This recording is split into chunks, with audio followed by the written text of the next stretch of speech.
Hello दोस्तों, स्वागत है आपका अपना यूट्यूब चैनल मिशन पूरा में। आज देखेंगे कुछ इंपॉर्टेंट जीके जीएस का क्वेश्चन आंसर जो कि आपके सभी सरकारी एग्जामों के लिए काफ़ी इंपॉर्टेंट होने वाला है। तो चलिए शुरू करते हैं फर्स्ट क्वेश्चन से। फर्स्ट क्वेश्चन कर रहा है, जीव विज्ञान शब्द का प्रयोग सर्वप्रथम किसने किया था? तो याद रखिएगा, जीव विज्ञान शब्द का सर्वप्रथम प्रयोग लेमार्क एंड ट्रेविरेनस ने किया था। लेमार्क कहाँ का रहने वाला था? तो याद रखिएगा, फ्रांस का हो जाएगा और ट्रेविरेनस जर्मनी का हो जाएगा। और कब किया था सर्वप्रथम प्रयोग? कब किया था जीव विज्ञान का सर्वप्रथम प्रयोग? कब किया गया था? तो याद रखिएगा 1801 में। नेक्स्ट क्वेश्चन देखेंगे, जीव विज्ञान का जनक किसे कहा जाता है? तो अरस्तु को। जीव विज्ञान और जंतु विज्ञान का जनक अरस्तु हो जाएगा। नेक्स्ट क्वेश्चन, आधुनिक वर्गीकरण का पिता लिनियस को कहा जाता है। आधुनिक वर्गीकरण का पिता लिनियस को कहा जाता है। कोशिका के अध्ययन के विज्ञान को क्या कहा जाता है? कोशिका के अध्ययन के विज्ञान को साइटोलॉजी कहा जाता है। कोशिका शब्द का सर्वप्रथम प्रयोग रॉबर्ट हुक ने किया था। कोशिका शब्द का सर्वप्रथम प्रयोग रॉबर्ट हुक ने किया था। और कब किया गया था? तो 1665 में। याद रखिएगा 1665 हो जाएगा। नेक्स्ट क्वेश्चन, सबसे छोटी कोशिका जीवाणु कौन सी है? तो माइकोप्लाज्मा। याद रखिएगा, बहुत बार क्वेश्चन पूछा गया है। सबसे छोटी जीवाणु कोशिका माइकोप्लाज्मा की है। सबसे लंबी कोशिका तंत्रिका तंत्र सबसे लंबी कोशिका तंत्रिका तंत्र हो जाएगा। नेक्स्ट देखेंगे, सबसे बड़ी कोशिका शुतुरमुर्ग के अंडे की कोशिका हो जाएगी। सबसे बड़ी कोशिका पूछे तो शुतुरमुर्ग का अंडा हो जाएगा। नेक्स्ट देखेंगे, कोशिका दो प्रकार के होते हैं। कौन कौन सा? प्रोकैरियोटिक और यूकैरियोटिक। माइटोकॉन्ड्रिया, इसकी खोज आल्टमैन ने 1886 में किया था। माइटोकॉन्ड्रिया की खोज आल्टमैन ने 1886 में किया था। गोल्जिकाय, इसकी खोज कैमिलो गोल्जी ने किया था। गोल्जिकाय बॉडी की खोज कैमिलो गोल्जी ने किया था। लाइसोसोम की खोज डी डुबे ने किया था। याद रखिएगा, लाइसोसोम की खोज डी डुबे ने किया था। केंद्र की खोज रॉबर्ट ब्राउन ने किया था। केंद्र की खोज रॉबर्ट ब्राउन ने किया था। नेक्स्ट देखेंगे, वनस्पति विज्ञान का जनक थियोफ्रेस्टस को कहा जाता है। वनस्पति विज्ञान का जनक थियोफ्रेस्टस को कहा जाता है। शैवालों का अध्ययन फाइकोलॉजी कहलाता है। शैवालों का अध्ययन फाइकोलॉजी कहलाता है। कवक के अध्ययन को कवक विज्ञान माइकोलॉजी कहा जाता है। कवक के अध्ययन को माइकोलॉजी कहा जाता है। याद रखिएगा, कवक के अध्ययन को कवक विज्ञान या माइकोलॉजी कहा जाता है। लाइकेन शब्द का सर्वप्रथम प्रयोग ग्रीक दार्शनिक थियोफ्रेस्टस ने किया था। याद रखिएगा, लाइकेन शब्द का सर्वप्रथम प्रयोग ग्रीक दार्शनिक थियोफ्रेस्टस ने किया था। लाइकेन का अध्ययन क्या कहलाता है? तो लाइकेनोलॉजी कहलाता है। लाइकेन का अध्ययन लाइकेनोलॉजी कहलाता है। नेक्स्ट देखेंगे, पेड़ की छालों पर उगने वाले लाइकोन को क्या कहते हैं? कोर्टिकोलस। पेड़ की छालों पर उगने वाले लाइकोन को क्या कहते हैं? कोर्टिकोलस कहते हैं। खाली चट्टानों पर उगने वाले लाइकोन को सेक्सिकोलस कहते हैं। खाली चट्टानों पर उगने वाले लाइकोन को सेक्सिकोलस कहते हैं।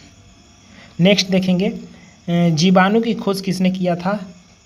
जीवाणु की खोज एंटो वान ल्यूवेनहॉक ने किया था। कब किया था? 1683 में। याद रखिएगा, जीवाणु की खोज ल्यूवेनहॉक ने किया था 1683 में।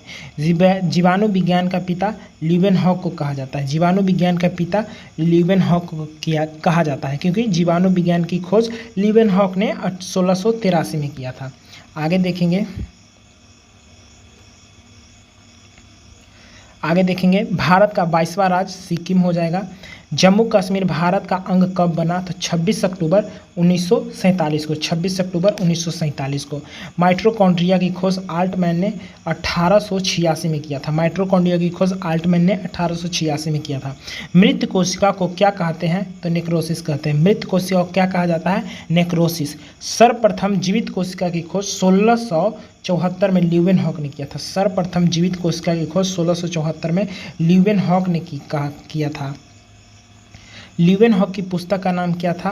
The secret of nature. याद रखिएगा, ल्यूवेनहॉक की पुस्तक का नाम सीक्रेट ऑफ नेचर है। कोशिका सिद्धांत किसने दिया था? तो स्लाइडन एवं स्वान ने दिया था। कोशिका सिद्धांत किसने दिया था? स्लाइडन एवं स्वान ने। शरीर कोशिकाओं से बना है, अतः कोशिका शरीर की सबसे छोटी इकाई है। किसने कहा था? तो स्लाइडन एवं स्वान ने। याद रखिएगा, हाँ, आधुनिक कोशिका विज्ञान का पिता किसे कहा जाता है? तो स्वानसन को। आधुनिक कोशिका विज्ञान का पिता स्वानसन को कहा जाता है। सेल नामक पुस्तक किसने लिखा था? स्वानसन ने। सेल नामक पुस्तक किसने लिखा था? स्वानसन ने। बहुत ही इंपॉर्टेंट क्वेश्चन, याद रखिएगा। भारतीय कोशिका विज्ञान के पिता A.K. शर्मा। भारतीय कोशिका विज्ञान के पिता A.K. शर्मा। मानव में सबसे बड़ी कोशिका अंडाणु और छोटी शुक्राणु होता है। मानव में सबसे बड़ी कोशिका अंडाणु, मानव में पूछ रहा है, और छोटी शुक्राणु हो जाएगा। मानव शरीर की एकमात्र कोशिका जो अपना आकार बदल सकती है WBC। WBC हो जाएगा। नेक्स्ट देखेंगे, कोशिका का पावर हाउस या शक्ति गृह किसे कहा जाता है? तो माइटोकॉन्ड्रिया को। कोशिका का पावर हाउस या शक्ति गृह किसे कहा जाता है? माइटोकॉन्ड्रिया को। सबसे बड़ा कोशिकांग केंद्रक और दूसरा माइटोकॉन्ड्रिया हो जाएगा।